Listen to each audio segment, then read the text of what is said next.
Hey y'all, thanks for tuning into the Nintendo Drive. If you're hanging out with us on YouTube, be sure to like the video, subscribe to our channel, and ring the bell icon so you never miss an episode. Or if you're getting cozy and listening to us on your podcast feed, make sure you're following and leaving us nice reviews. You can also support the show on Patreon and pick up some awesome merch. Links to those and more are in the description, but let's get the show started.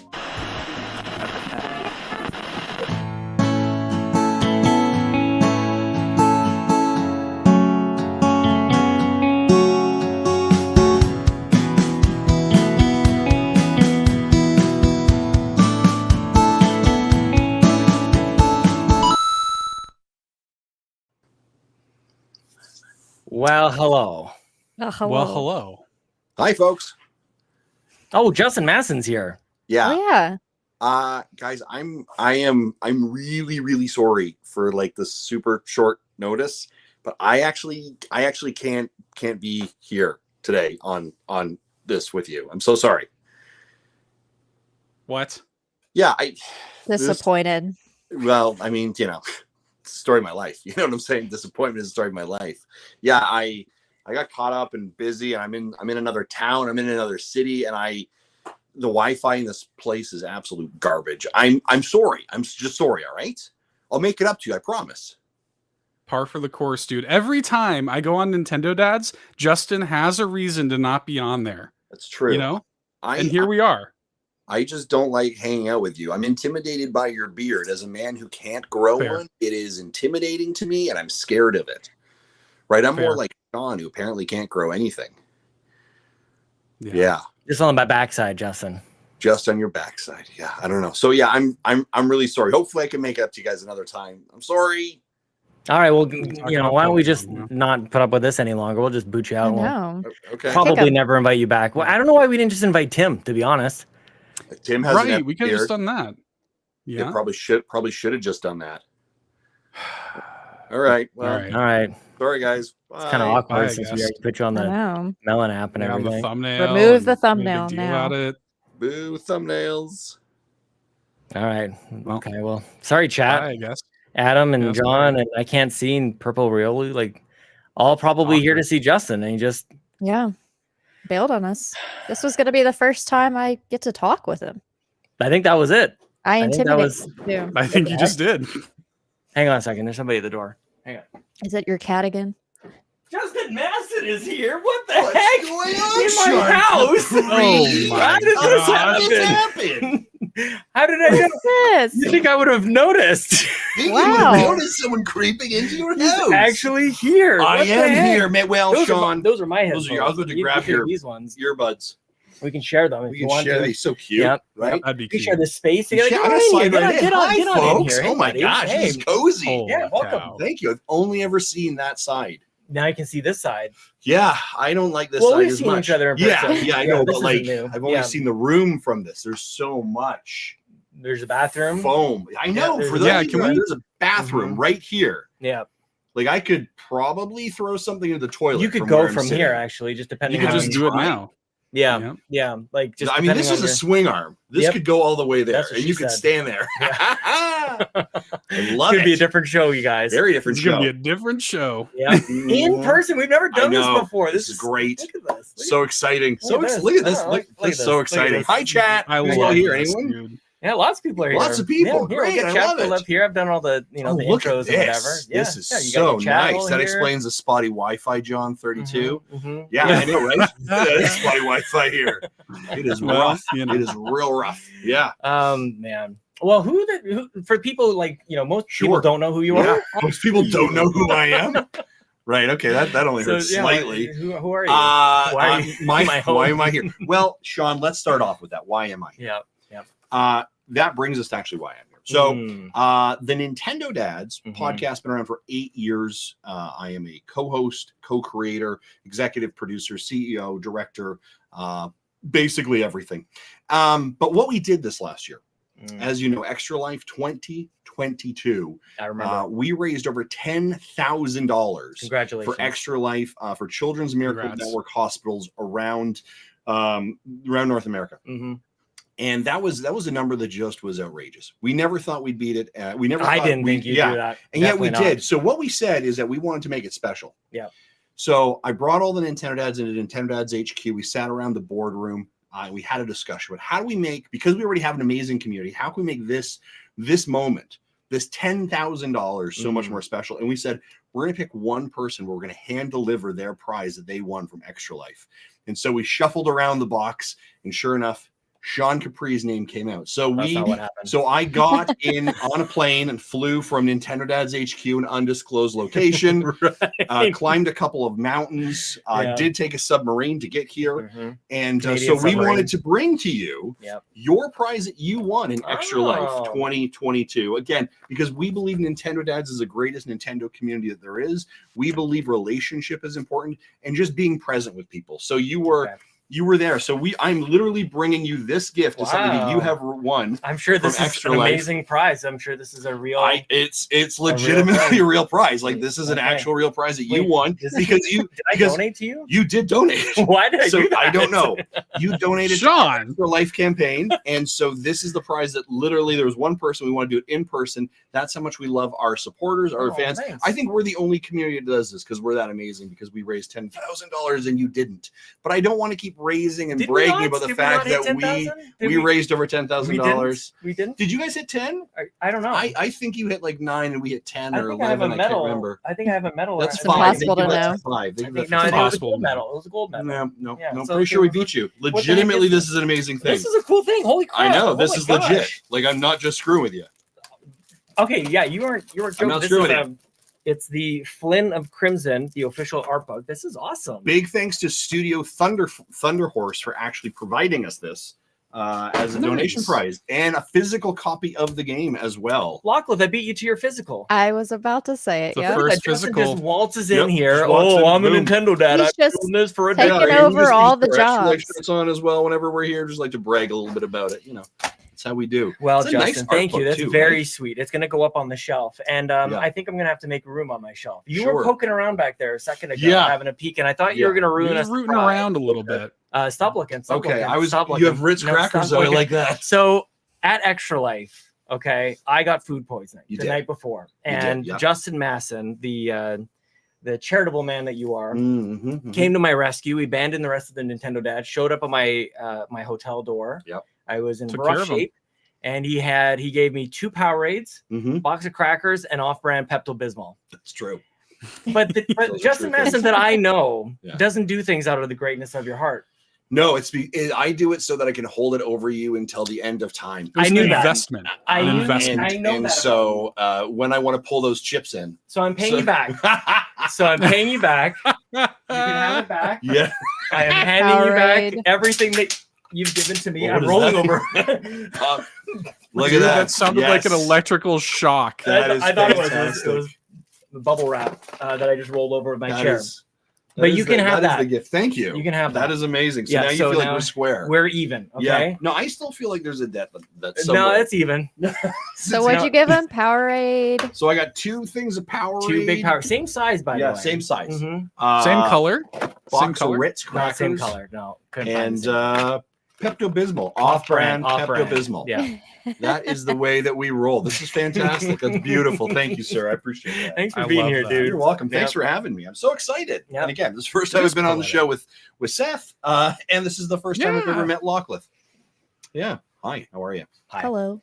This is awesome, man. This is pretty much the show. Yeah, this is it. So what are we talking about? I don't know.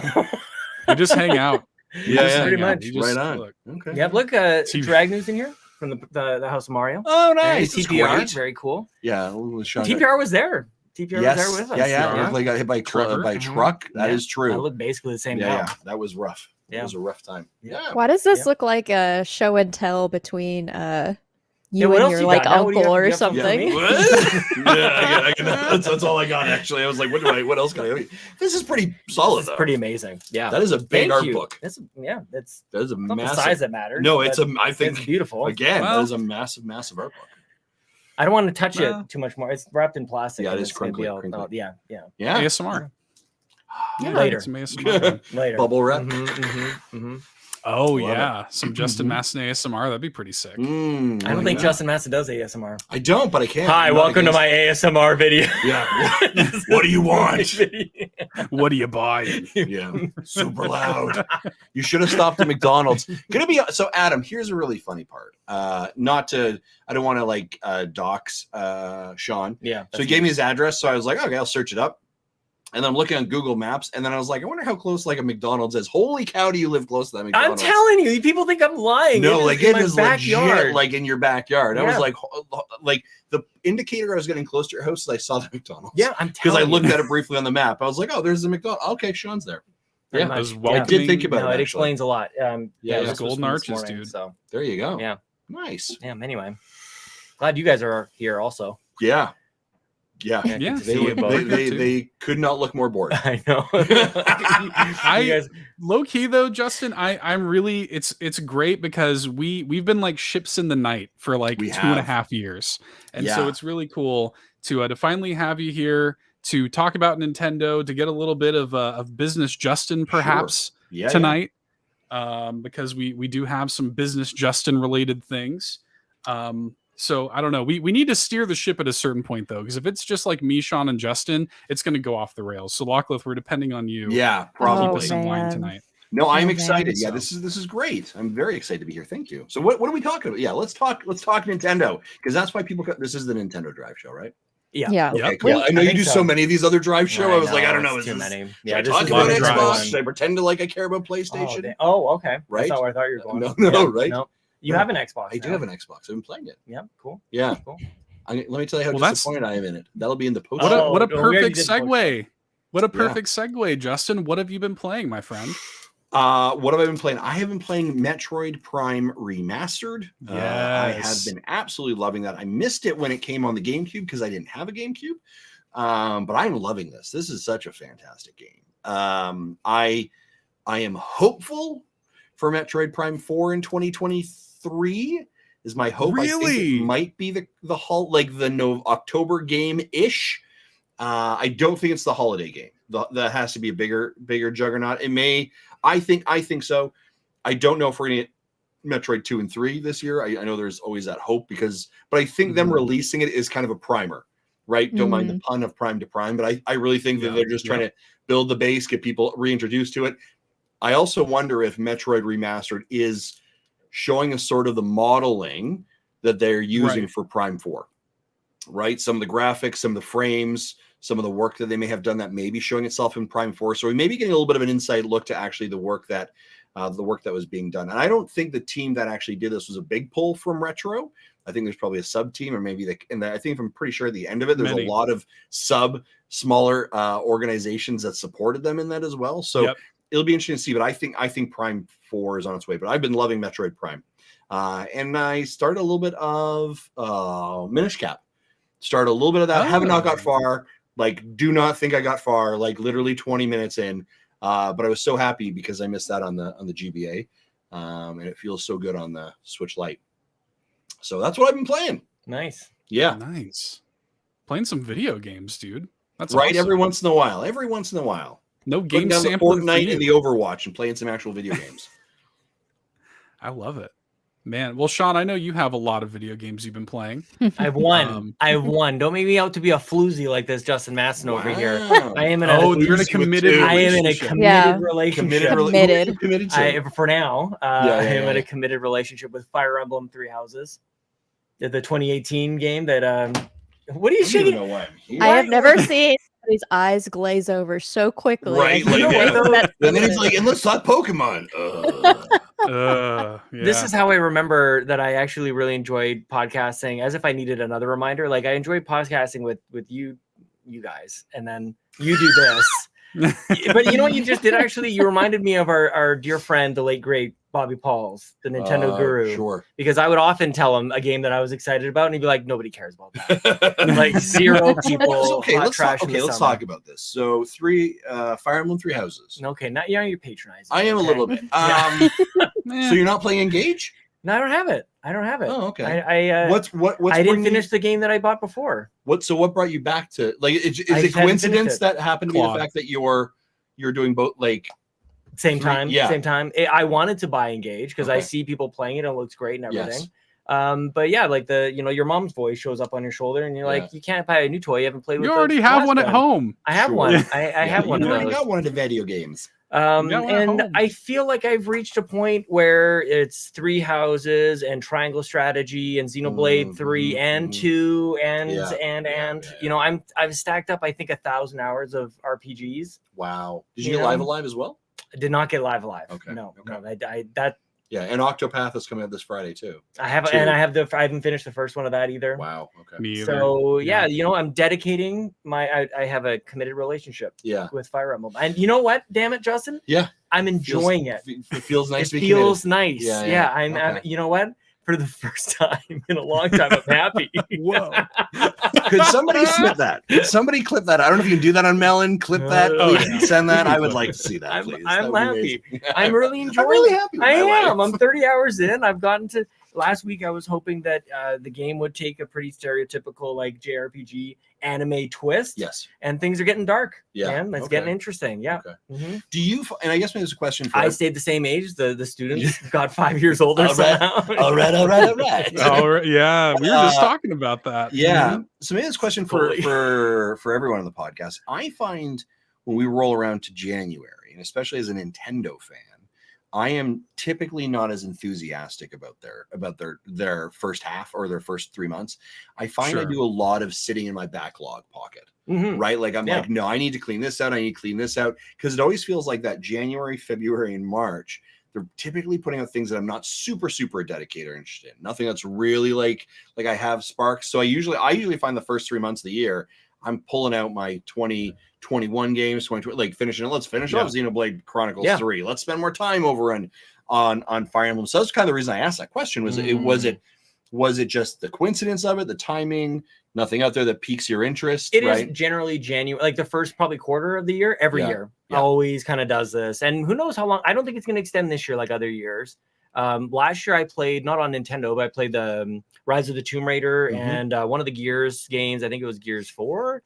Okay. And so I did a little bit of that. And I mean, that's a whole other side of the conversation of why. But I have this game and it's long and it's great. And it's, I don't need to buy the latest, greatest, The first Nintendo party title that actually gets me excited is Advanced Wars.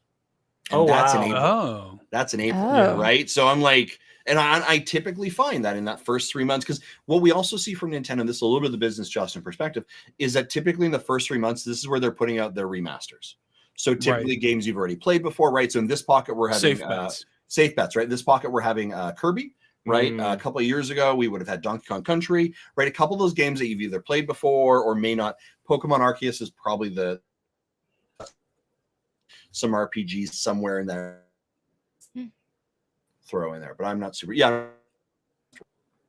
just realize that if you say something and I make a face like away from you, you can still see me on the screen. That's how that works. I can roll my eyes, but you can that's how spot that. That is definitely how we see ourselves in this. Okay. Lachlan, what about you? Are you like, do you find a lot in the first quarter to play? I guess I could say the same. In fact, I've been playing some Lonesome Village, which is kind of just an indie game that I started last year that I'm literally one stream away. I did all the grinding I needed to do the other night, Seth. Did you? So I am prepared for the final stream to finish the whole game this weekend, hopefully. So I'm excited to play that because I can finally play Breath of the Wild after that too. Yes. Sorry, what? Yeah, there you go. Sorry, so did you never play Breath of the Wild? Or are you coming back to it? I have played maybe an hour of Breath of the Wild in total. Imagine playing Breath of the Wild. Tell me about your life, because this is amazing. I want to live in your head right now because this is tremendous. Wow, that's fantastic. So is your intention here then to be ready for Tears, like rolling from Breath of the Wild straight Tears the Kingdoms? Yeah, I'm hoping. I probably will not finish it, but I want to get a big chunk of it done before Tears of the Kingdom comes out.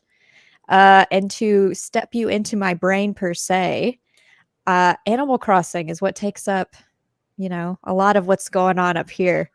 So I've reverted back to playing Animal Crossing New Leaf. So I'm playing on my DS more now. Justin, I don't like this facial expression.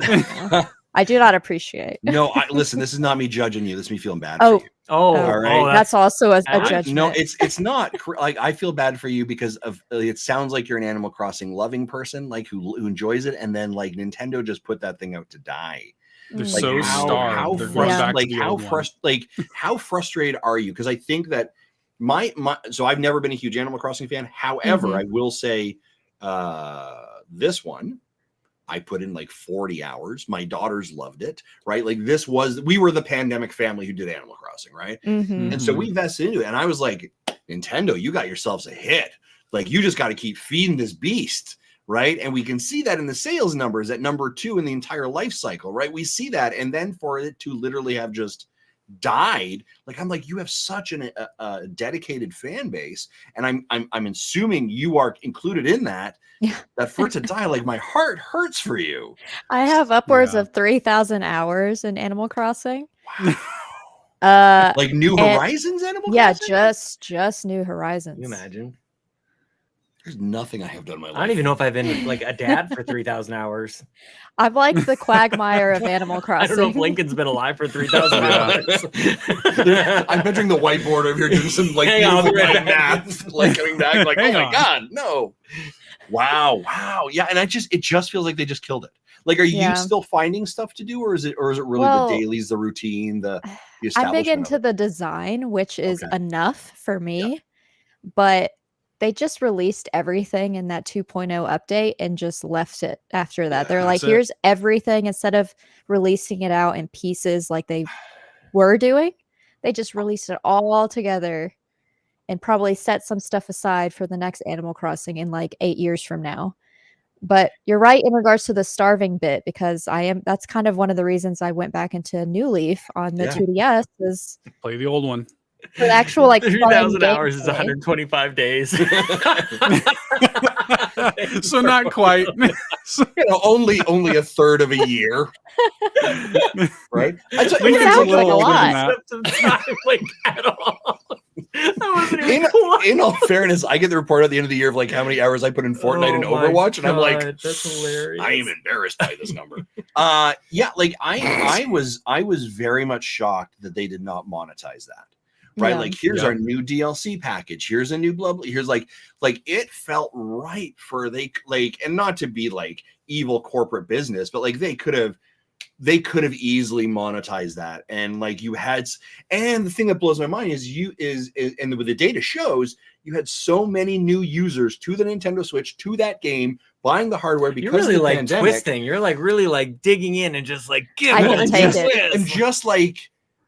Just blows my mind. Stop! She's already dead. I'm sorry. So I'm sorry for you. But Breath of the Wild, like, that's beautiful. That's great. I love that. That's so beautiful. A dirty secret, just for this show. I like exclusives. Boom! This is an exclusive for you. Bam, right in my face. I have not finished Breath of the Wild. And neither have I. I have the 4 champions beat. Spoiler alert! I apologize for you. There's 4 champions. You need to beat them to go kill Ganon. I know, right? You've avoided the spoilers for 6 years. What happens now? I know. Yeah, what? I thought it was Bowser. Spoiler shock. Hang on. Was that voice in Tears of the Kingdom? Right. I wanted to wait until Tears of the Kingdom to do it right beforehand and then roll straight into it. So I kind of like stopped. I stopped playing. That's playing. Yeah, that has been my plan. Just sat there on it. And so I'm going to like next month finish it, or at least that's what I tell myself. Yeah, I don't think that's gonna happen. Probably not. I hate you so much. No, I just know you. Yeah. Place yeah. All right, folks. We got the over and unders. I'll actually finish a game. Put some money on it. You know, roll some dice. I've got a whole Patreon fund. What do you want to do? What do you want to bet here? Put you in charge. We got bank. I did. CEO, director. Did you not see the beginning of this conversation? Yeah. Sometimes I just think you're saying words. Sometimes I am. Seth, are you playing games? I've been playing that Fiat rhythm, that as Ryan calls it. I'm glad that is that okay. How do you say it? It's theater rhythm. That's how I said it, and I heard Ryan said it, and I was like, "What?" No, Ryan says it have it though. We just love him, and we're letting him have it. I was very confused. Yeah, it's a good game. I really like it. What do you do? Like back in my day, rhythm games came with like a dance pad or like a drum set or something, like or you know, congas. Oh yes, or you want like that congas in the other room? Your little donkey congas. Yeah, yeah. You play it with a controller. You just like you're playing a rhythm game on the PS2. Like similar to Hi-Fi Rush, a game found on Xbox via Game Pass. And not on Nintendo. I mean, it's a very I think you're right. I think it might be coming. Right, I am. But you play with a control. It's like a Guitar Hero kind of thing where the notes are coming down and you hit it at the right time, and you're just doing it to Final Fantasy music, and it's great. Super just fun. Like an active soundtrack game. Yeah. Yeah, and it's cool too because you build like a party. Like you can play it like it's an RPG, and you can have characters from all of Final Fantasy history, and it's just one of them nerdy little things, If you're not a Final Fantasy fan, would you find it as enjoyable? No. Okay, yeah. No, I don't think so. I know characters from Final Fantasy. You do? There's the Cloud guy. Yeah, that Cloud guy. Strife. That's his last name. Yeah, that's not a different game. That's not a different character. Yeah. Barrett. Yep. That's his only name. Barrett's, Clippy Clips. And Mike. Mike. Sid. The classic Final Fantasy character, Mike. And of course, Bob from definitely. I was going to do a reference of Mike from Canmore. But, I did that the other day. Did you? Yeah, that's a good reference. Yeah. John from Toronto. Yeah, I like that. Yeah. Hey, I saw someone said they were watching me play some Sea of Stars earlier. Can you scroll back in your chat? Oh yeah, I can give you the mouse if you want. No, I don't want. Yarden. Oh, Yarden. Yeah, thank you. I saw that. I wanted to call out. Thank you for watching the demo playthrough. I appreciate that. I loved Sea of Stars demo, by the way. Did anyone else play that? Yeah, it's good. Oh my god. Yeah. That is. I am not a huge usual JRPG fan, but let me tell you, I am so excited for August. What do you be so close-minded for? To be really honest with you, they scarred me when I was like Super Nintendo. True story. True. May take my Nintendo credibility badge away. I did not play A Link to the Past on the Super Nintendo for like until I was I would say in 2010 was the first time I actually. I think that's played okay. It. I think that's okay. And my commentary was, I don't like playing the up top games that you see from above. That was your commentary. That was my commentary. So I played Donkey Kong Country and I played Super Metroid. Yeah. I didn't like the up top view games. Up top view. Nope, don't like those things. Put that on the box. And so that is not certified by me. Yep. So I did not play those games. So I didn't play a lot of like Final Fantasy. I didn't play a bunch of those. So well, I'm glad you maybe finally came around. I know. In hindsight, stupid. I'm also really glad that you kept practicing talking about video games. Right? So good at it. Upsy downsy games. Years. Yeah. I don't like them up, down, take turn games. Yep. No, too much for me. Too hard.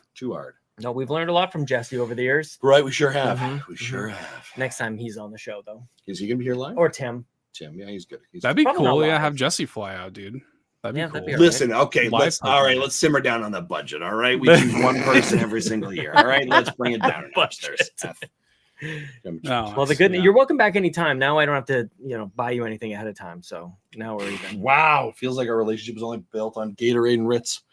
I was actually going to ask you if I could have one of those afterwards. No, I'm just kidding. I had a Monster Energy on the way over here. I was getting tired, so I'm like, there's a lot of energy right now going on. Yeah, you and Locklet, same thing. Gosh. Nice. Yeah. What are you crushing?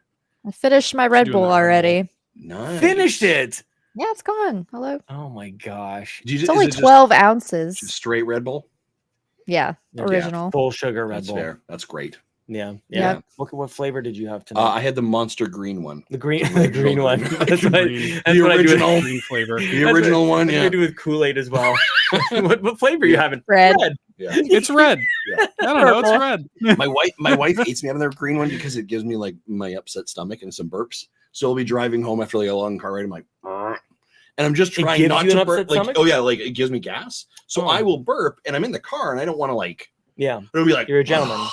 Yeah. So he's like, better do that before I come sit next to Sean. Yeah. And it just like comes out my nose. Comes out my nose, and he's like, "Did you burp?" I was like, "No." It's not supposed to smell if it comes out your nose. Yeah, it leaks from it. It's not good. It's not good. Yeah. That's how that works, right? Yeah, that's exactly. Well, in my mind, and I don't think this is scientifically fact at all, but energy drinks like settle my stomach a little bit. Really? Yeah, it's like a ginger ale for me. Yeah, I don't think I don't think it's real, No, but that's in my mind. That's what it's going to placebo. do. Interesting. So mind over matter. Yeah. So yeah, definitely a placebo kind of thing. How many Red Bulls do you have a day? Me? Yeah. Like twice. I might have 2 a week. Like we were talking about this. I don't believe that. The second the one, Nintendo post show before the show. Okay. We already talked about it. Got it. My brother-in-law would like 2 a day. Yeah. And I'm like, your heart's gonna explode. You need to not do that. Yeah. So yeah. It's not great. We are not sponsored by Red Bull I'm taking this snappy thing. That's 100% true. You need something else to finish. No, I'm good. Thank you. I'm just gonna vibrate here. Just gonna vibrate in the corner. Oh my I got a weighted blanket upstairs if you want. Just like a puppy over there the entire time. Oh, I gotta reel y'all in. Somebody's gotta. Yes, reel us in, Locklith. Reel y'all in with a few topics that we have for this week. One being Pokemon Presents is next week on February 27th. Yes, man, I'm so glad that I am here for this. Yes, we got the expert here. I hate, but like any true Nintendo fan, I have come educated and I have hypotheses about what I think is going to be there. Of course. Well, okay. We want to hear from you first. Yep. Anything else we want to talk about that, or just jump right into it? Yeah. Well, okay. We'll set the stage a little bit. Yeah. So Pokemon, and by the way, this is not a wild like me predicting the direct date. This did not, which did happen here on the show. And but I did say that we were going to get a Pokemon Presents. We do every year, right? On Pokemon Day, February 27th, and sure enough, they announced, I believe earlier today as we're recording this, that one is indeed coming on the 27th. That's next Monday. At I believe 6 a.m. Pacific time. So it's pretty much par for the course. And they open this, they show a like kind of teaser of this television screen with like the old sprites of the old Pokemon games and whatnot kind of circling around. So it's got the internet kind of in a tizzy of what we think might be coming or announced at this Pokemon Presents. So yeah, what do y'all think is happening? Pokemon Red. Well, yeah, I think Pokemon's going to present something. I think so. Safe bet. I'm going to guess they have something to talk about. For 20 minutes. I'm really. It is going to be 20 minutes. Yeah, it's going to be 19 minutes of Pokemon sleep. That fantastic thing that they. People would be happy with that. Actually, I feel like at this point, 3 things I'm going to suspect. You're gonna if this is gonna be your first peek at the first set of DLC that you're gonna get for Violet and Scarlet. I think that logically makes sense. I think you're gonna see Detective Pikachu coming to the Nintendo Switch. That port has been talked about years ago and never occurred. Did Detective Pikachu? I remember that was really good. Thank you, I appreciate it. That's the only thing I know of that show. And the balls, but we'll leave that alone. Did number 2 ever come out? No, we've been waiting on they said that in like 2018 or something like that. Yeah. Like the other thing I think we're going to get is you will get your next announcement, not for a mainline Pokemon, but some type of remake that will be coming into the November time slot, just like they have every single year. And I don't know what the next remake is going to be in regards to the order, because it was Diamond and Pearl. What's the next? Is it X and Y? Black and white. Was it black and white? Okay, it might be. Yeah, you're gonna get and that's gonna go in and they're gonna be like announcing later this year. Screw you, later this year. It's November. You know when it is. It's the same November time. It always is. You do it right before Black Friday because you get the most money. So those are the 3 things I would predict you're gonna get from it. I was gonna say the exact same thing as a Pokemon scholar myself. Yeah, as a connoisseur, definitely an expert, definitely, yes, a Pokemaniac. Exactly are there still like active like mobile games that you think they'll discuss? Like they always talk about the mobile games. I always like don't listen to that part. Unite. They'll say some kind of update about Pokemon Go. We'll get some kind of like, and we're updating it for the latest game, blah blah. And these new Pokemon are arriving certain date. I wonder if they're going to do.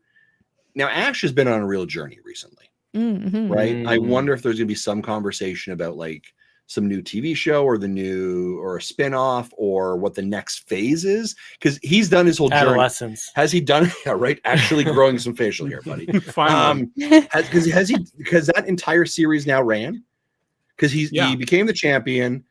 Came to an end, right? And then is the show over? You are the worst non-fan ever. This is amazing. I was thinking that too. Yeah, you are. You closeted? Do you know why? You know what? Listen. If you're playing in the Nintendo world in regards to actually being an expert and in the space, you better know your stuff. So sharpen up, Sean Capri. Look, I think that's beside the point. I think you're dodging the question. Are you a deeply closeted Pokemon fan? He's listened like subconsciously for so long. Yeah, he's just so good. God bless Tim Geddes from Kind of Funny. All right, that's all I'm gonna say is I listen to a lot of Kind of Funny and Tim Geddes. Proximity. Why don't you listen to your own co-host? You know what? It's just like white noise, right? Like I'm like I don't even know anymore what's going on. It's just like static and just drowns me out. I don't know. That'd be my guess. So I don't know. Maybe there's a new show or something. I don't know. That'd be interesting. Well, yeah, we I think it airs in Japan in April. The new like season of the show airs in April, if I'm not mistaken. Sean, did you break your mic over there? It went limp. Justin touched it, so it went limp. I don't even know how to I can't even respond to that. But it literally did. It went.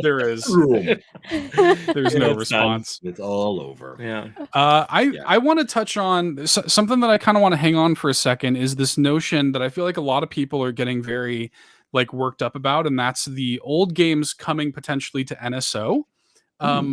Which my thought is that like while it would make sense for those games to come to NSO, especially since we know that Pokemon Stadium 1 and 2 are coming, it'd be kind of interesting because you have like the ability to transfer the Pokemon to Pokemon Stadium or whatever. That's all built in. That'd be cool. My thought is that like if I'm thinking like a business person, I would think that if I were the Pokemon company, I would just slap those on a cartridge and sell it to you myself rather than work with Nintendo and put it on NSO, even though it would make sense for Nintendo to do that. Civil War. It'll be the start of the Civil War. So is your just so I understand it here, Seth, your kind of theory being is like yellow, red, blue coming to the Game Boy version. It would not be coming to the Game Boy version, but rather the Pokemon company would be much more inclined to do their own. The like, Pokemon Origins collection or some junk like that. Yeah. I don't and sell it for $60. Yeah. What is the precedence for the Pokemon company having putting other games on NSO in the past? We have Stadium, right? Or what? It's usually spin-offs. It's usually spin-offs. Yeah, no mainline, now they right? have mainline. They've done Virtual Console.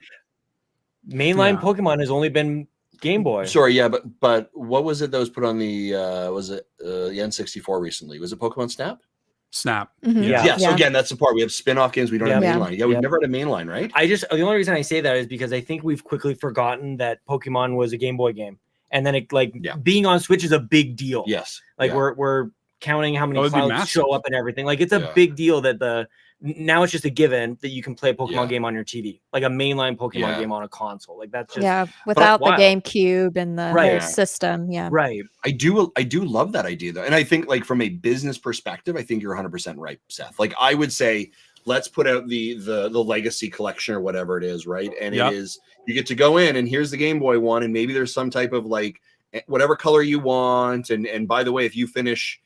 This one, it connects. Like, I mean, you could definitely do that, right? You could make bank for sure. Yeah. I think that'd be a great idea. That'd be great. I'd be for that. I think that's smart. I feel like the consumer friendly thing, the thing that everybody wants them to do, is just put all those games on NSO. But I feel like it doesn't make as much business sense. Yeah, Brian Eck in the chat, Seth over here killing our dreams of Pokemon games on NSO. I feel like there's too much value in the mainline Pokemon games. Yeah, I mean, I think Nintendo is a company that's very aware of their IP and their value of it, right? And they don't like to dilute that, right? They're very controlled. That's why prices never drop. That's why there's so much control over their games or their media products, right? All of that. Pokemon Company has learned that as well, right? Right. The amount of money, like for whatever you might think of Violet and Scarlet, those games were released in a broken status. Those games were released in a broken status because it was running up against a deadline that a larger company had put in place that regarding TV shows, stuffies, cards, all of that, right? Pokemon is such a massive brand that knows how to monetize itself well that I think to kind of give that just to Nintendo, probably not great. If they can make more money, and we know, again, go back to the sales charts for Nintendo on the Switch for last top 10 games. Top 10 games, 5 of them I think are Pokemon games. All Pokemon. So you know that you have an audience who buys Pokemon games. So why would you not put out a Pokemon game, regardless of even the state of it, or let's bundle up some mods and put them on a cartridge? That's going to skyrocket up any list, right?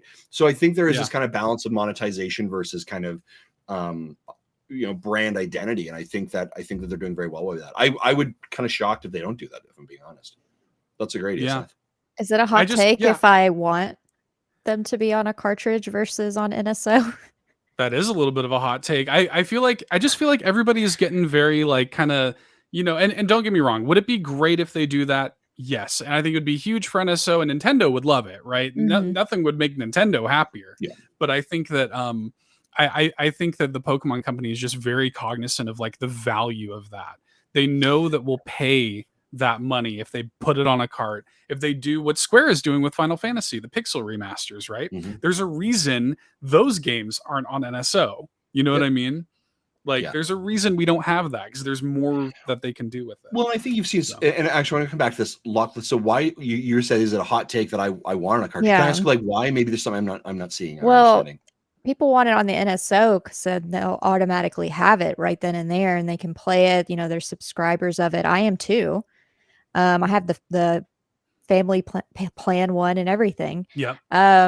But me being me, I have my Pokemon Red, for instance, still on my Game Boy. I could still play it if I wanted to, but it would be nice to have another physical of those games on the Switch that isn't on a platform that may eventually not be there anymore. Right. Is kind of my thought process. Like, I don't know if NSO will always be there. I mean, we're kind of seeing that with the DS, with the eShop going down and stuff eventually. And, I'm now thinking about that type of thing. Yeah, thinking forward, right? You've burned me a couple times. Now, this is interesting because we actually had this question in our Discord chat, and I responded to someone. They asked me, like, do I think the NSO is long-term? And I think even Nintendo's presidents had said their intention is the NSO is a legacy platform, right? So depending on what your next Switch 2 is, the NSO is going to just roll over to it, right? But I also think that's where they optimize and say, oh, well, on the Switch 2, on this tier, that's where we offer you GameCube games. This is where we offer you Wii games, right? Because the power is now there to be able to play it, right? But I also love your statement of like, Nintendo's also happy to burn us before, right? Like as much as we be like, Nintendo's all about nostalgia, wants to make you happy. No, they want to make money, right? And that's their objective. So I think a cartridge idea for that, like, you never know if it's going to disappear. I think is a better idea. So and they'd sell buckets of them, right? Like, yeah. Have they never done like any remaster or like redo of Gen 1? I feel like not they like have. That. Not like a bundle like that. Not like a bundle, but what have they done before though with the best? They did the like best Let's Go. Yeah, I was gonna say the best was Let's Go Pikachu and Eevee. Is that it? Yeah, that's it. Yeah. And that was only Pikachu and Eevee, right? You didn't have your choice. Is that not crazy? Yeah. They've done everything else. Like they've done Shining Pearl, Brilliant Diamond. They've done everything else. They Alpha Sapphire too. Yeah. Is this they did like Fire Red and Leaf Green or whatever for GBA, right? Yeah, like Alpha, Omega, Sapphire. But I remember the Nintendo Dads just started when they brought Pokemon to the 3DS on the eShop. And I remember how big of a deal that was, a virtual console, right? Like that was massive. And people were dusting off DSs, right, again, and playing it because there's such it's such ripe nostalgia, right? Which is what Nintendo and the Pokemon company does well, is let's sell you nostalgia, which is what all of these game companies are doing. Let me bundle the Mega Man collection, Capcom collection, the Disney Afternoon collection. Those are all nostalgia. Nostalgia is a thing that anchors us, and we make stupid decisions with our finances due to it. It's so funny because I just feel like people, and again, I'm not trying to be the guy to like crush everybody's dreams. It'd be great to see it. I don't know, whatever. But yeah, like you bring up Mega Man. Mega Man's not on NSO. They put it on a cart and sold it to you, right? Square, same way. You know, these companies, I think, are just very cognizant of that, and they realize that they have IP that, like, well, we don't have to, you know, play by Nintendo's rules if we don't want to. There's more money to be made otherwise. You know. Yeah, I agree. So, well, speaking of the NSO piece, a question that we had from the Discord. Okay. So if anyone listening wants to send in questions every week, we always pull them straight from the Discord, in case some of you are not aware or watching this. Now that we have Game Boy, okay, so the question was from Neon Tiger. Now that we have Game Boy and Game Boy Advance on our Switches, which games would you love to see brought to that service that wasn't already announced? And I had to like look at the list because there are some that are supposedly upcoming too that I wasn't even aware of. There's a lot. Yeah. That are upcoming? Yeah. Other than they Ones scrolled that through? haven't been announced. Yeah, okay. Yeah. Like Golden Sun is on GBA, but they Can I be honest with you? As far as the GBA stuff, I don't think there's much there that I was like really crazy about. I'm much more of the Game Boy. Like, just, same. Please give me Game Boy games. I'm good with that. Where was Advanced? Where's the original? Was that GBA? GBA. Yeah, Advanced. Yeah. Yeah, that'd be kind of nice. Oh yeah, great call. Yeah. It's like super. Boy, that would have been a great game to have out earlier this year. Right? Yeah. Really good segue. That would have been nice. Sean, didn't you want Kirby's Dream Land 2? Oh, I do like Kirby's Dream Land 2. Donkey I know Donkey Kong is my answer though. Donkey Kong Lands, 1, 2, and 3. And I was thinking when we were talking about this last time, and I'm like, was it a rare thing? And I don't know if people understood what I meant by that. It's not that it's like super rare, like this thing that just the company just gave me. From Super. Yeah. The developer's Rare, now owned by Xbox. That I thought, well, that's not a thing because Donkey Kong Country is on the Super Nintendo version of this, so that shouldn't be a reason why the Donkey Kong Land games can't come over. Like that's probably my truest nostalgia when it comes to Game Boy's Donkey Kong Land. That yellow cart, and probably to the point of Lachlan with Pokemon getting like I want colored cartridges. You know, I actually That'd be sick. It's too late now because Breath of the Wild didn't do it as far as I can remember. It was just a black cartridge, right? Breath of the Wild, just a regular. Like I want a golden cartridge. I want a golden Zelda game. I want. Is there like maybe I'm picturing Vita cartridges like Tony Hawk is like blue or something. Are there Switch games that are? I don't think there's any Switch games that are different. I want different colored cartridges. I would like that very much. Well, then someone to be like, "What does white taste like?" Right? And they're gonna try to eat it. Vanilla, like, different flavors. Like, vanilla bean. Oh, Lachlan has got it. These are all black. I'm pretty sure they just have the labels. Yep. Yeah, the stickers are pretty big, right? That covers the. It like takes up the whole thing. Yeah. No, I still want my I was looking at the Game Boy list here. Going back to your question. There's so many. Super Mario Land 2, that came out, right? That was part of the release. I would like the original one. Yep. Super Mario Land. That was fantastic. Is that not on there? 3? Nope. No, just Super Mario Land 2 is what was released. They released Link's Awakening. They released Metroid. Kirby's Dream Land was on it, right? Yep. Gargoyles. It's funny if you actually scroll through. I actually typed in here, and Sean can witness this. Game Boy top 10 lists. And if you look at the top 10 lists, here's what it came up with. They just gave you the Google games. It was Tetris, Link's Awakening, Mario 2, Kirby's Dream Land, Metroid 2, Pokemon Red, Blue, and Yellow, Gargoyles Quest, Wario Land, Final Fantasy Adventures, Super Mario Land, Dr. Mario. Like, at least half of those is what they released. Yeah. Yeah. Which Wario Land? The first one? Because they went to Wario Land 3. Super Mario Land. Yeah, Super Mario. That would be Super Mario Land 3, which is the first Wario Land. But they went to Wario Land 3, and I didn't play 3 originally. I played that one. Yeah, I am with you though on Donkey Kong Country. Yeah. Like, that was. I love that game so much. Yeah, I want DK94 on there. That's a great game. I for GBA like. Metroid Fusion. Wario Land 4 not being on the GBA is crazy to me. That game, that's the best Wario Land game. It's so good. Yeah. Yeah. It was funny that they confirmed the first Golden Sun, but not the second one. That was weird. They do some weird Must things be coming. Like, I don't understand sometimes what order. Like, and don't tell me that it's in licensing. Hell, you own the licensing. So back off on this one. Yeah. I don't understand. So yeah. So aggressive. Really, there are days I want to shake my fist. Like, I'm like, what are you doing with your life? This is why we podcast. We got to get it off our chest. That's exactly it. Or else it just creeps into like business meetings at work. Yeah. Well, Andros was on a few weeks ago, and he was saying that the Nintendo Direct we watched that week was perfect. It couldn't have been better. It was the best thing ever. And Nintendo doesn't ever do anything wrong. And I'm like, I don't understand this perspective. And then he just says that I'm a I'm bipolar, I think was his words actually. Wow. Yeah, that I show up as two I don't think different you said that. personalities. I don't think so it's either. Exactly what he said. I think verbatim. I gotta have a conversation with that kid. Yeah. He's our intern. He said there's 2 versions of me. He's our Nintendo Dad's intern. I know that. Should I fire him? I don't know if I just fire keep him on. an You know, intern. they could be a learning. Just keep an eye on him. Keep him on Could be and an still don't opportunity pay to- him. Yeah, training. Right. He's had a lot of conversations with HR. Yeah, no, that's a frustrating thing. Yeah, no kidding. Mm-hmm. Yeah. Neat. Neat. Good segue. Oh my gosh. Fact check time for Purple Real. Yeah, yeah. Oh yeah, Purple Riolu's about to go back and look at that. Roll back the tape. Yeah, Mhm. rolling back. Yeah, I honestly I would have to Google if I'm being honest, like GBA. Yeah. It's not like that's Yeah. cool. Yeah, I don't remember. Game Boy was the big That one was for our me. Decade, like or that. Yeah, We're we're old. old. Yeah, Yeah, we're old. very Yeah. I legitimately looked at buying an original Game Boy recently. Oh yeah. Yeah, I was trying to see if I can get like one inbox sealed. Where would you get it from? There was a site that was in the US that they actually do it's all like vintage or what they call vintage. Yeah. Vintage retro games. Do you remember what it was called? DK something was actually. The Oh title. yeah, they're on YouTube. All Yeah, over the yeah, place. yeah. I ordered one. It was actually when Seth and I were chatting, and we were talking That's about right. the Game Boy Pockets, and he had me just so excited about it. I'm like, man, I always had just the green brick, like when they came out in colors and everything, but I never had a pocket, never had a color. Just that was my Game Boy. But I always liked the form factor of the pocket. Yeah. And him and we just started talking in circles, and I got more and more excited about this. I'm like, that's it. I'm going to find one. I went on the internet, I ordered it, and it took like forever to get here. And it finally arrives, and like the start button like looked like my cat took a chunk out of it. Oh, just no. I'm like, what is this? I Yeah. sent it back, and that was that. I saw the analog pocket.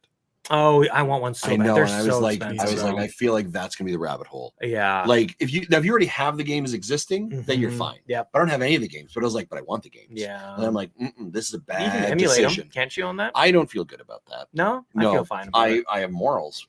Oh, The moral high ground. I should bust out my my DSs or my 3DS. Not me wanting to be like, DS. Ooh, ouch. Ouch. Oh, I have morals.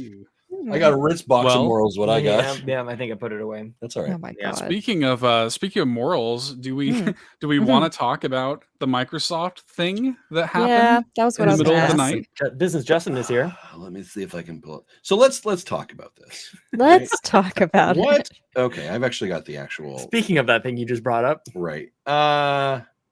So last night, like stupid o'clock, right? Like it like was regular it was like, time in Japan, probably. Yeah, but it was. I think Yeah, it but was this like is 1 an a.m. American person tweeting about Yeah, it. it will. right? Yeah, it was the head of They- Microsoft. I forgot to do it at end of day, and Right. I remembered. He's just crawling snap. into bed. He's like, Oh, dang it. night. And he's like, oh, son of a gun. I was supposed to do it by 5. I think they're in. Right. I think they're overseas. Yeah, they're doing the EU conversation, right? So the statement for those of you that do not have or did not aware of it, I have it out. You're able to share your screen? Not your screen. No, your screen though.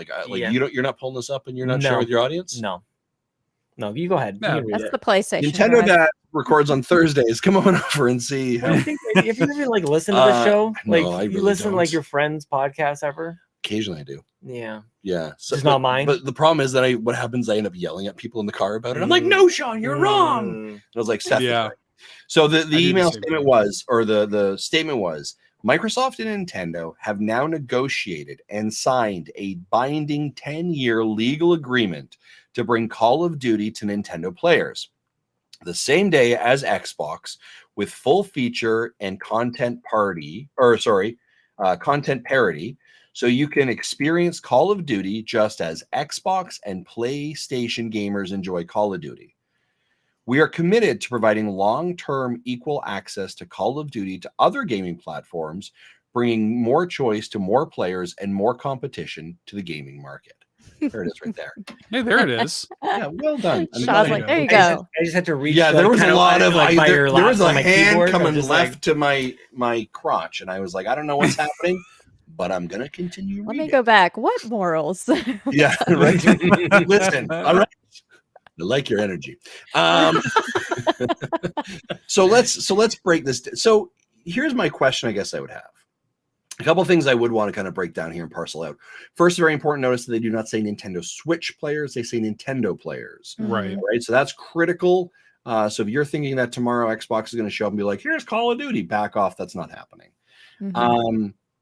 Other than that, this feels like the same statement we found out like 3 months ago, right? Like there's nothing more or less changing other than the actual like signed a binding legal agreement, right? That's the only part, because I think before it was like we came to an agreement. Now it's an actual binding legal agreement. Yeah. This is really about important though. That's not just whatever. It is. No, and I do want to say every single word in this has been so meticulously crafted by an HR team, a marketing team, a PR team, and a legal team to make sure this all works together. There was the big conversation today. What was it that Microsoft was pitching over? Was that the weird thing is that Brad Smith here in his tweet says something a little bit differently, where it's just worded a little bit differently, where he says, we've now signed a binding 10-year contract to bring Xbox games to Nintendo's gamers. Yes, like, not just Call of Duty. There it is. Yeah, thank you, Seth, because I thought I saw that too. I was like, that's even more interesting. Right? Because we're all jumping to yes. Okay, so thank you. So here's the thing. I woke up at 2:00 this morning, didn't feel very well, as you do, looked on Twitter, I got saw this. Crackers. I know, thank you. Is that gonna be real honest? Can I tell you what actually happened? So I was making a pad thai stir fry last night, and I had Thai peppers that I had chopped up and put in the stir fry, but I didn't wear gloves. Okay. And I had forgot there was some residue on my finger, and I woke up at 2:00. I was like, oh no. your eye. And I was like, it's burning so much. So 2 a.m. I was like just in tears. And so then I wake up and I see this. The information from Brad Smith here is really even more critical, right? So if you really break this down, to bring Xbox games to Nintendo gamers, right? Cool. This is just part of our commitment to bring Xbox games and Activision titles like Call of Duty. So back that up. Xbox games and Activision titles like Call of Duty. So to me, like there's always been this rumor of like, are we going to see Game Pass on Nintendo Switch?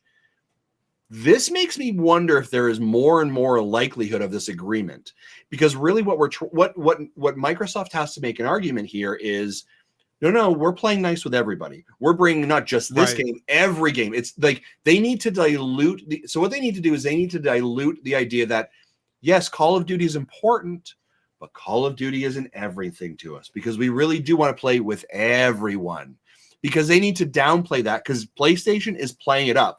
Call of Duty is critical. Call of Duty is the thing that we need the most. Now, PlayStation's not wrong. Call of Duty makes them a schwack ton of money. It's critical for them. They understand that. That's why they're making the argument. But their argument is all about Call of Duty. Here, what Brad is actually saying is it's no. It's so much more than just that.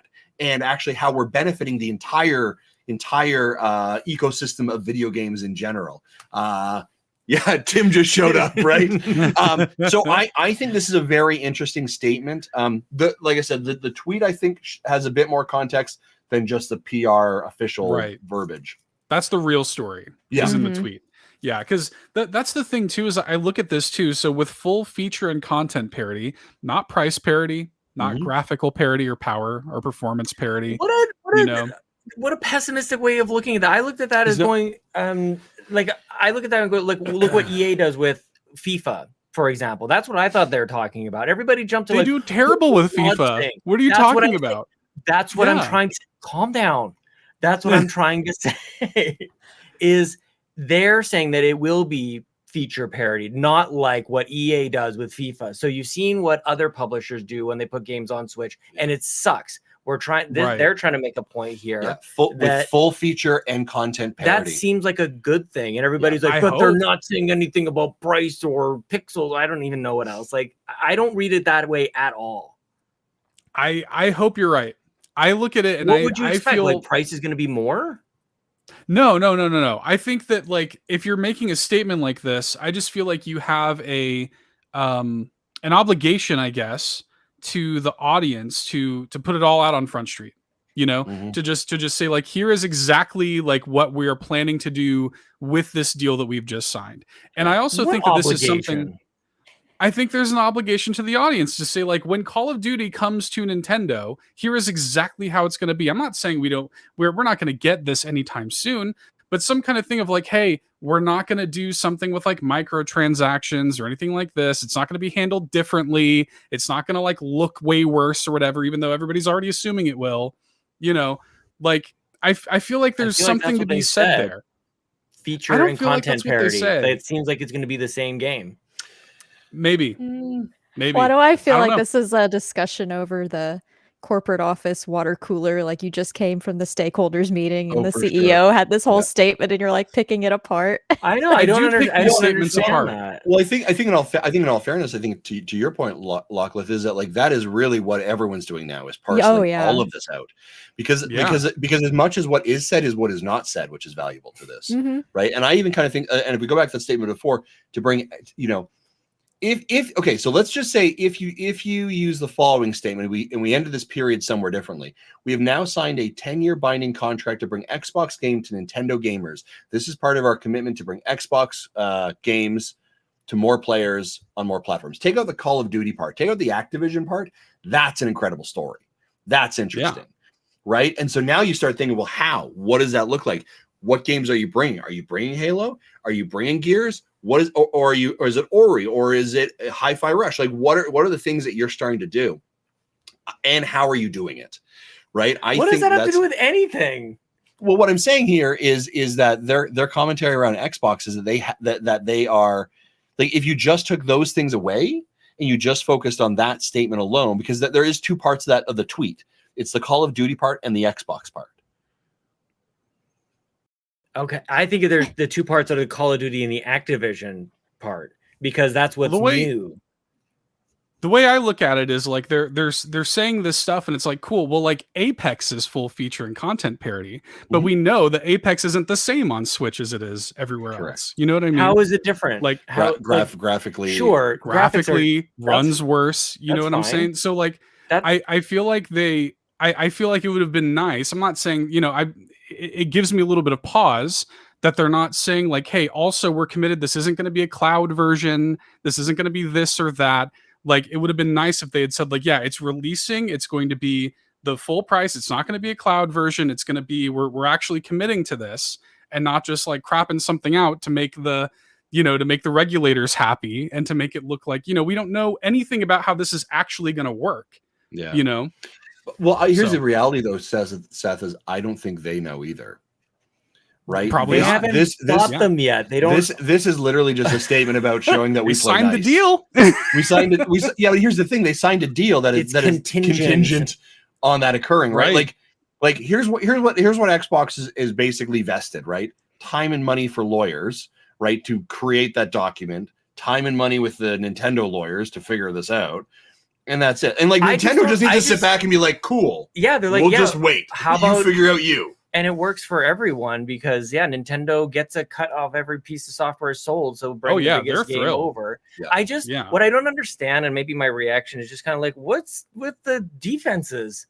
Hang on a second, they're trying to trick me. Just a second here. Like, what's with that? Like, just I don't think they're trying to trick us. Well, what's the parsing it out then? Like, who cares? Well, no. What Sean, why are you surprised that there's parsing out with this? There's parsing out with everything that comes and that's out. What my reaction is a culmination of this stuff. We're just like, and it's the same thing.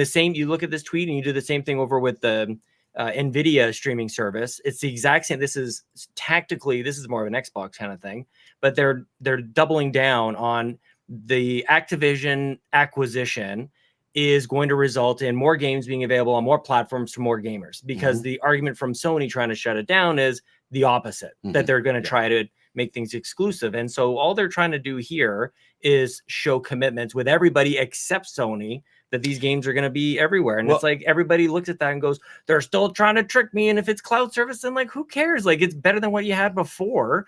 And if it's going to be, it's not 2012's version of Call of Duty coming in 2024. It's 2024's Call of Duty, or whatever the years. It's content parity on that front. That means content parity. Doesn't mean performance parity. You don't even have performance parity between Xbox and PlayStation. That's not a thing. It's the instant narrative when it comes but it's to not Nintendo. A thing. It's not on two platforms. It's not a thing. So it doesn't matter if it's Nintendo or PlayStation or PC. You don't have the same performance on both. The thing I do find interesting here is the fact they also reference PlayStation in the tweet, or sorry, in the statement, right? You experience Call of Duty just as Xbox and PlayStation gamers that is enjoy Call of Duty. Yeah. Right? When you're like, well, you're currently, yes, right? But PlayStation's making a real fit about this. So I thought that was interesting that they called it out there, right? It's sort of along lines of like, look, regulators, we are literally trying to play nice with everybody, right? We've put and almost to maybe not trick a regulator, but influence a regulator to think, oh, PlayStation must be on board then, right? Oh, they must be like so. Like all of these things are strategic, right? When the tweet is sent, what the tweet says, all these things are part of a story or a narrative that Microsoft has to tell to be able to acquire Activision Blizzard. I still feel like the biggest story here, as far as what they're not saying, if we're going to look for that, is Switch 2. That this basically is a tell of Xbox knows about the next Switch console or the next Nintendo console, and that's the biggest thing to me, which may eradicate all of the whole like performance issue stuff. Maybe. Whether lessen it. Yeah, lessen it through that, but I mean, you're going to continue to see like in 10 years from now, you're going to have the next Xbox JYC version of it and PlayStation 6, right? Those things are going to continue to move forward, where Nintendo will always be a generation behind. But where do you play Apex before you got your Xbox Series X? I was playing on Switch. Sounds pretty good to me. Yeah, I mean it worked, but it was tough. And how many hours, Justin? How many hours? I put in probably 50. Pretty good, right? But you can see these games as services continue to evolve. If you look at like Fortnite is a great example. Fortnite's a good example too. Their new change, like you can begin to start to see where the Switch is struggling. Oh, you can see where Switch is struggling on Nintendo's games. Correct. So when you see, how about we get performance on Pokemon like Scarlet and Violet before we start talking about performance issues? I don't think that game should have went out. The current status it was in at all, right? Yeah, you know what? I would agree with that. Well, let me put it to you this way: if Square Enix had said we are committed to bringing the Kingdom Hearts franchise with full content and feature parity to Nintendo Switch, and then we get Kingdom Hearts and we see it at the Direct, right? And we as Nintendo gamers are all just kind of waiting. We look for the asterisks, like anytime there's a Direct, like, okay, is it a cloud version or no? Like we're all just looking for this. You know what I mean? And that's just kind of where we're at. And I think it's totally possible that that the next Switch has a huge focus on cloud gaming. Maybe that's how this is delivered.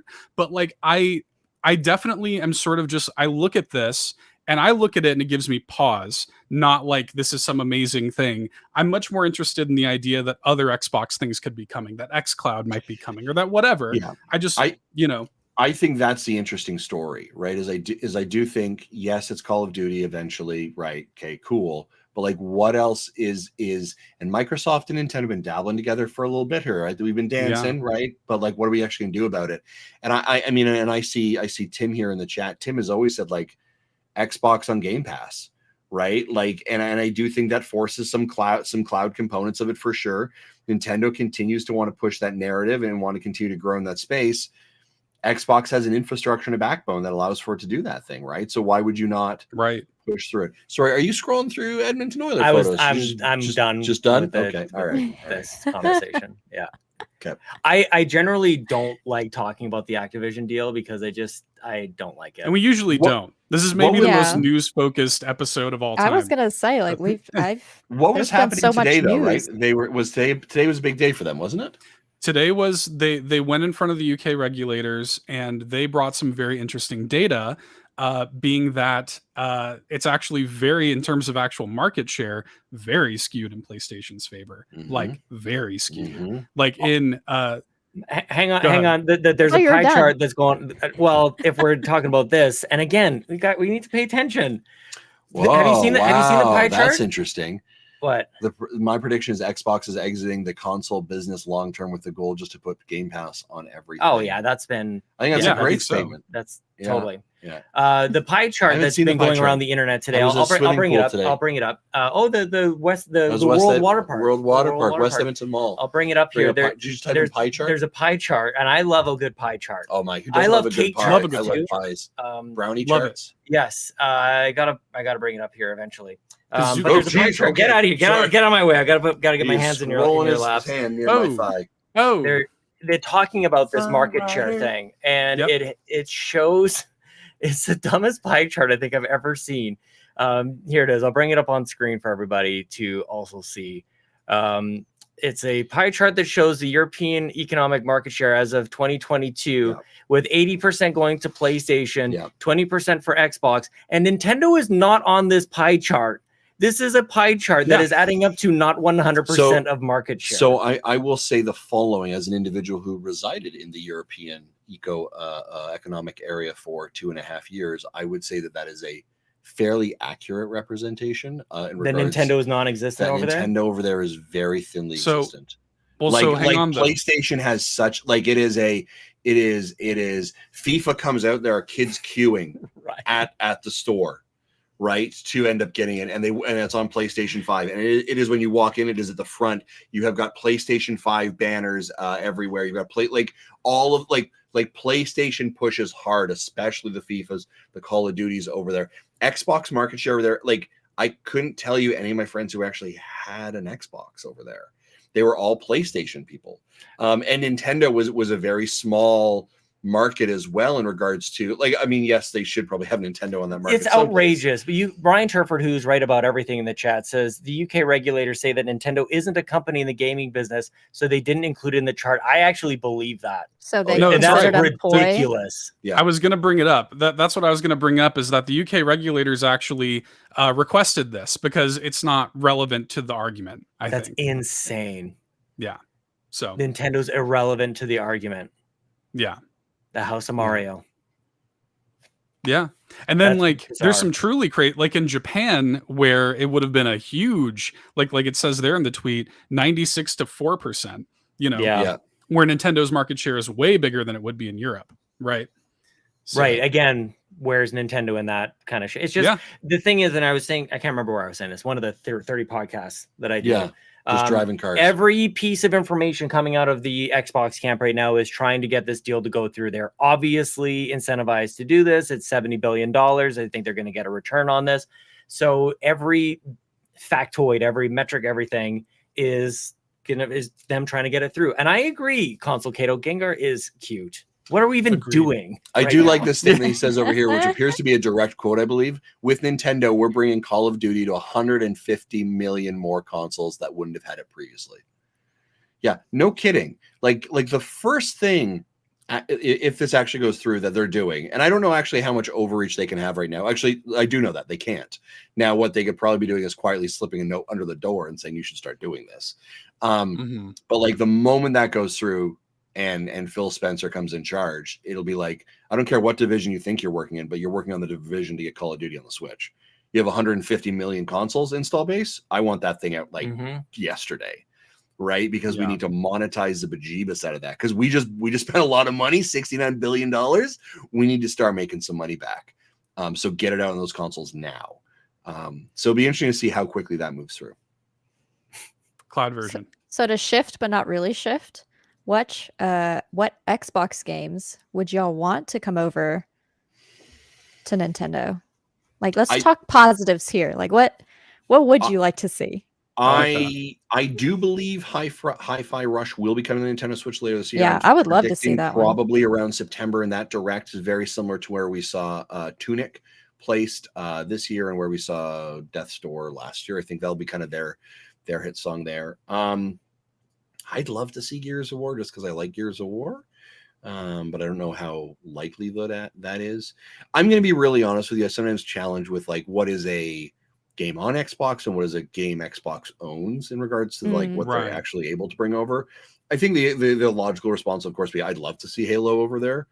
I think those would be when I think Xbox, and maybe this is my unfortunateness of it, I only think Gears of War and Halo are the only games I think of Xbox. I don't know if Xbox is making a compelling story in my own opinion, but you're an Xbox guy. What games would you want to see? I like playing my Xbox games on my Xbox. I don't. Well, there's that. I love playing Ori on the Switch. That was great. Personally, it's not really a big deal. I don't know that would really change much, other than maybe on the go. But I play my Switch on the TV for the most part. I don't go anywhere, ever.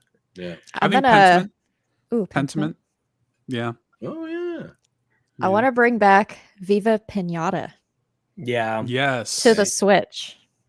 Yeah, it'd be a lot of rare stuff. Yeah. Bringing it, just making that happen. overall. I mean, that alone. If you just put Rare Replay on Switch, like that'd be pretty sweet, actually.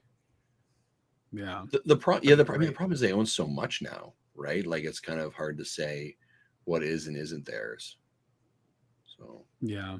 Starfield says John 32. Like, why not? Oh, yeah, sure. Lockcliffe, what about you? Viva Pinata. Yeah, Viva Pinata. Yeah. Anything else that kind of sticks out? I don't know. I haven't played it on an Xbox since Xbox 360. So like Gears of War, Viva Pinata, Halo, like those were the games I played. But Viva, it's got a special place in my heart. It's that coziness. So, or I could just play Wobble Dogs. It's basically the same thing. There you go.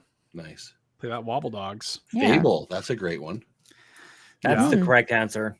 Yeah, Fable's a good one. That's actually the best for cool. Pat. Good call, I mean, if I'm dreaming, it's like I love Jet Set Radio, I love Phantom Dust, but that's not gonna happen. Is what it is. Oh man. We have other questions too, but I'll go into some other side ones. So Fulia asked, what indie games are you looking forward to checking out? Are there any you'd like to see come to Switch? And I have a couple that I wrote down in our notes because I would forget. General? Yeah, like so for instance, Planet of Lana. You can play it on Steam, like a demo for it. It's supposed to come out on Xbox, I think. Or maybe it's just PC, but they haven't announced it coming to Switch, but I think it would be a really great Switch game.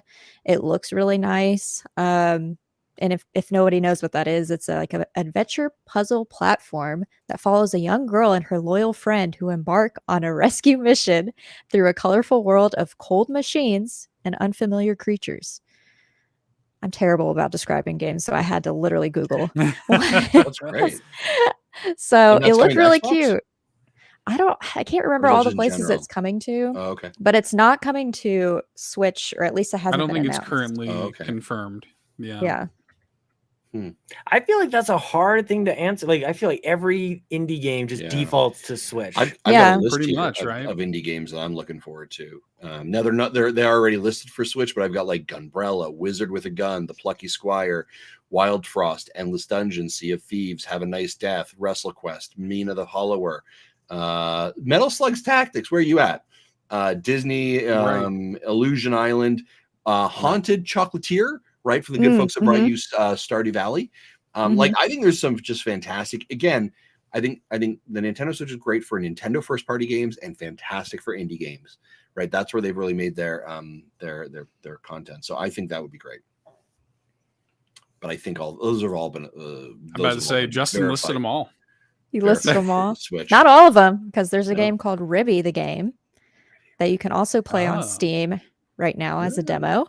It's like an indie RPG visual novel. It's got the style of like the old school Game Boy games. And you're this little girl that's kind of looks like a frog. Just trying to make it home. Nice. Yeah. Teslagrad 2 got announced. Nice. That's a good one. Right. I played a little bit of that and I raged and stopped. Really? No. Oh no. On the demo on Steam? I rage quit. Yeah, I played a Steam demo. Shoot. Yeah. It was too difficult for me. And I never played the first one either, so I wasn't prepared. That's fair. First one was very I think it was on Wii U. So it's probably, and I think they ported it to Switch. So 2 is probably going to come to Switch. Yeah. I think it is. That's why I tested it, because the ones that I tested were ones that were supposed to come to Switch, or at least they briefly announced it. So yeah. Nice. Well, I think I'm going to save the rest of these questions for another time, unless you all want to just go through the rest. But I've got my physical for the next. There's actually one that we mentioned. That's true. That's true. Yes. That's true. Yeah. Quagmire's question or statement, I guess, is I listened to every episode, but somehow missed the inside joke on open your Netscape navigator and go to http:// meme you all have been doing at the end of the show. When and how did this start? And how did I miss it? is what he's asking. Okay, so Justin, my dear friend Justin Masson, who I've known for nearly a decade, doesn't listen to the show, has no idea what we're talking about here. So when we do the whole, like, at the end of a podcast, when you say, like, where can people find you, and you hand out your Twitter handle.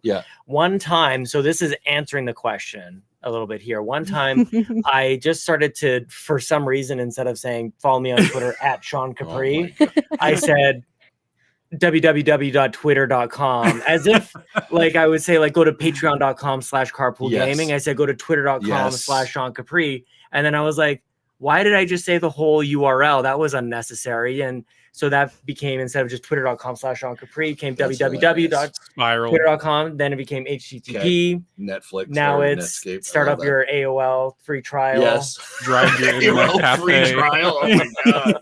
Wasn't it disc that came with that too? I think Lachlan said get it. Last week I was like, go to your mailbox, it just pick gets up your more disc. complicated every week. Make sure your mom, it's okay if you go on the internet. So, put duct tape over the phone so that somebody doesn't pick it up. You'll ruin your connection. Oh my gosh, that's amazing.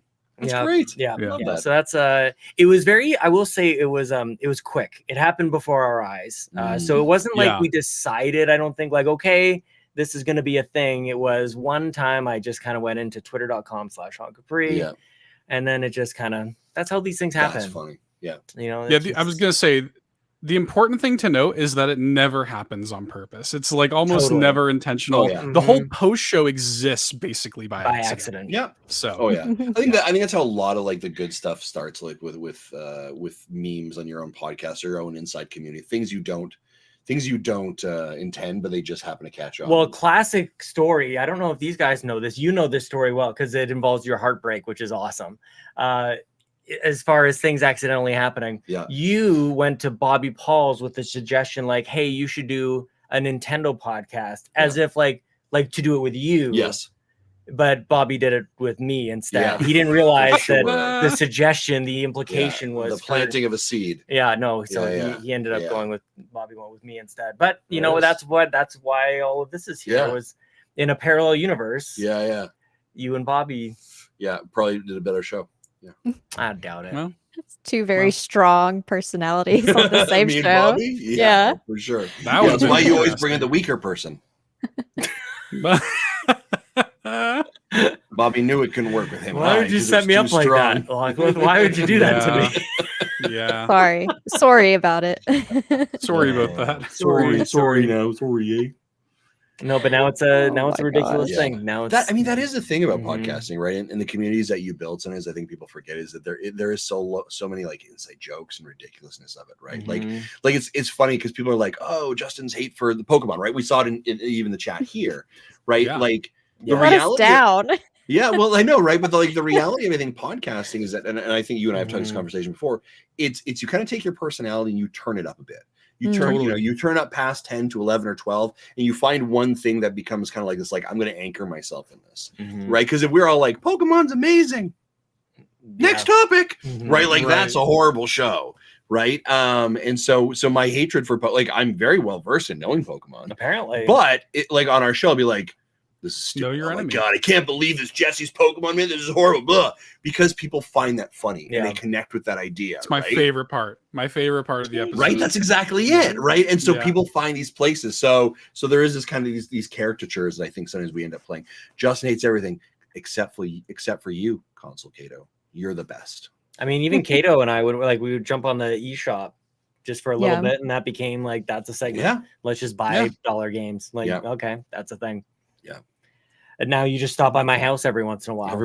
Yeah. Reoccurring theme. Remember that time when we pretended where you were going to be on the show, and we had then you were here? That was the one you reposted recently.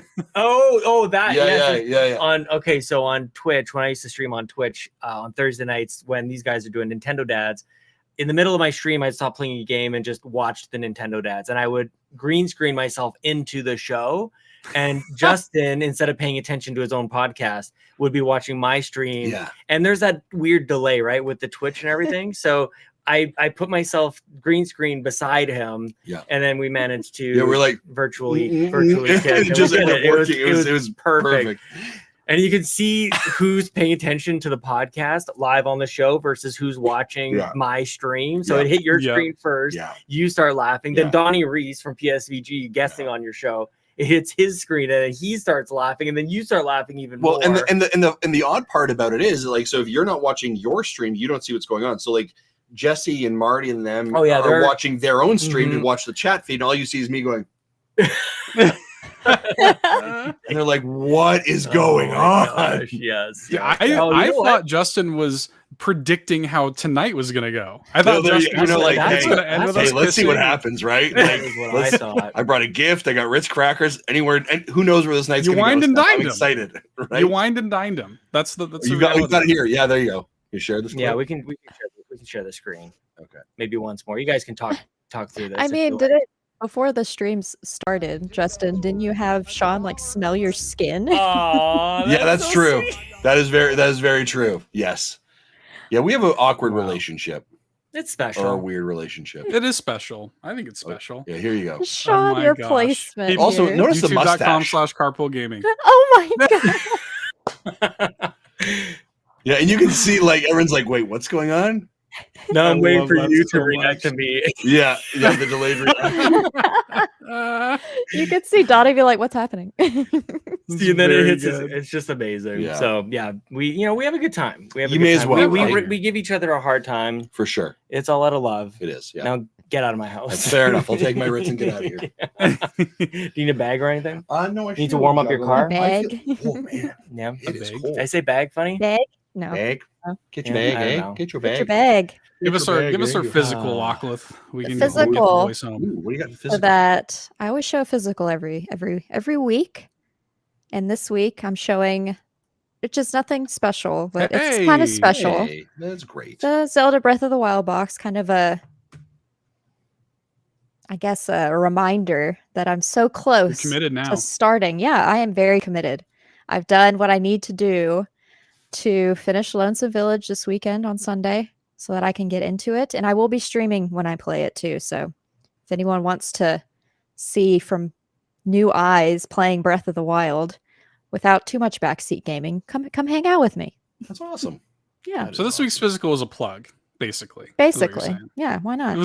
Speaking of plugs, Justin, where can people find you on the internet? Sure. So if you do not know of the Nintendo Dads, you can follow us on @NintendoDads on Twitter, Facebook, YouTube, Twitch, Instagram, pretty much the socials. And we have a website, nintendodads.org. If you are wanting to just keep up with my stupidity and the things that I do, it's Masson, MASSON 23. And I tweet about parenting, video games, and voiceover work occasionally. So that is the stuff that I do. And I just like to find my way on podcasts and show up and just talk about weird stuff. So I like it. Yeah. Yeah. You want to throw the baton to Sean? I feel like now there's like now we've called out the meme. Yeah, you really can't. Right. You know? So it's like go to altavista.com. Altavista. Then search Twitter. Yeah. And then reboot your computer. Yeah. And restart the Sean, and you know what? It is Bobby Pauls can get the credit for me continuing on saying Sean like Capri. Damn it, I keep screwed it up. Sean like Connery, Capri like the pants. I haven't done that. I haven't screwed that. I used to say Sean Sean like Connery, Capri like the juice box. Like the juice box, yeah. It didn't. It's a good one. It didn't have the same ring to it. No. It was there's a Google document of that version on it. Oh yeah, different idea. Just workshopping it. Just workshopping your name. Yeah. And then Bobby said it back to him. I'm like, okay, I guess that's the thing. Yeah. Have you ever had your name talked back like in Siri what it says? Because I had to get my address to get here, and so Siri was like saying your name. It's like you have arrived at Sean Capri's. Capri's. Yeah, it's Capri. I was like, Capri. I was like, I don't know how to change this, but okay, Capri, let's go. The head of junior high teacher call me Capri, Mr. Really? Capri. Well, I'm like, I guess that might be how you say it. I don't know. What do I know? It's my name, but I've been stuck with it forever. But all right, that whatever. guy's from Italy, so maybe he's right. Ooh, I don't wow. know. Yeah, maybe. Hey. Yeah. Hey, Seth. Maybe. Hey, Seth. Hey. Hi. What about you? Apparently, Justin, you can on your next flight, order the Wi-Fi package, ask for the password so that you can pull out your phone and or laptop and type in http://twitter.com/$2hero. You can also, and I can't remember if we actually shouted this out on the episode or not, but patreon.com/carpoolgaming, you can get the pre-post show. And we want to thank Hoppel for joining at the gold tier. Thanks, Hoppel. Thank you very much. Thanks, Hoppel. Holy cow. And that post show is something else. And also, Hoppel and Bowsah and everyone just like jumping in with all my stupid ideas. I'm like, let's bring these things to life. Last week, they all showed up in the Discord. It was amazing. They're all there. So the Discord is popping off, as the kids say. The Patreon is popping off. Things are going pretty well. Like you may judge our little Nintendo podcast over here. We're not dads or granddads or anything like that, but we have a great time, you know? You know what? Hey, I don't doubt that. And thanks for being here. You're welcome. Thank you. I've always said that you guys have the second best community on the internet. That's very gracious of you. I appreciate it. Yeah. Shaq's got the best one. Nintendo Probably, Shaq. yes. Yeah, Probably, Nintendo Shaq. Yeah. Pals are maybe in the top 50. No, I wouldn't give him that. Okay. Not with Take us home, Lockliff. Take us home. No. We'll never get home unless I take us there, huh? So you can open up your latest, your closest DS, go to the browser if that's possible. I don't know. I'm making this up as I go along. And go to twitter.com/LockliffTWT to find me. Or you can find me on Instagram at Lockliff or here on YouTube as well. But thank you all for hanging out with us for today's episode of the Nintendo Drive. Bump that like button if you haven't already. And fuel this carpool in the comments below with what you want to see next week during Pokémon Presents. Let us know in the comments or join us in the Discord, also linked below, where we can talk games and we have all the fun over there. Come join us. All the things are happening. I think we're the best. We're number one in my heart. Yeah. That's right. And sometimes that's all that matters. My mom thinks I'm cool. That's sometimes all you need. Yeah. That's Bye. right. Bye-bye. Bye-bye. Thank you so much for watching this episode of the new Nintendo Drive. Now, before you drive off, be sure to like the stream and subscribe here on YouTube and follow us at Carpool Gaming on Twitter, Instagram, and TikTok. If you liked what you saw and want more, be sure to support us on Patreon at patreon.com/Carpool Gaming.